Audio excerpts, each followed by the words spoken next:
Hi guys!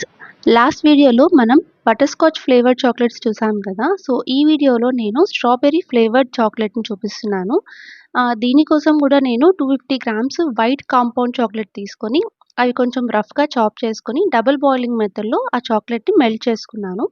ఇప్పుడు strawberry flavoured కోసం కొంచెం ఒక 2, 3 డ్రాప్స్ ఆహ్, పింక్ కలర్ అండ్ ఒక 2 డ్రాప్స్ స్ట్రాబెర్రీ ఎసెన్స్ అండ్ కొంచెం క్రంచీనెస్ కోసం రైస్ బాల్స్ అనమాట. ఇది కూడా మనకి ఆన్‌లైన్‌లో గానీ, లేదంటే ఏదైనా బేకరీ షాప్‌లో కూడా దొరుకుతది.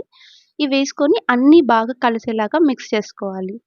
ఇప్పుడు నేను మనకు నచ్చిన మౌల్డ్స్ తీసుకోవచ్చు. ఇక్కడ నేను ఫ్లవర్ షేప్ మౌల్డ్ తీసుకున్నాను.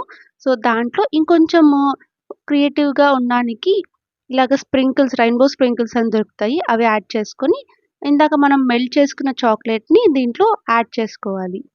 ఇలా యాడ్ చేసుకున్న తర్వాత ఎక్స్‌ట్రాస్ ఏమైనా ఉంటే క్లీన్ చేసేసుకొని, జస్ట్ 2, 3 టైమ్స్ ట్యాప్ చేసుకొని, నార్మల్ ఫ్రిడ్జ్‌లో పెట్టేసుకుంటే సరిపోతది. జస్ట్ ఒక 1 అవర్ తర్వాత మన చాక్లెట్స్ అనేవి రెడీ అయిపోతాయి.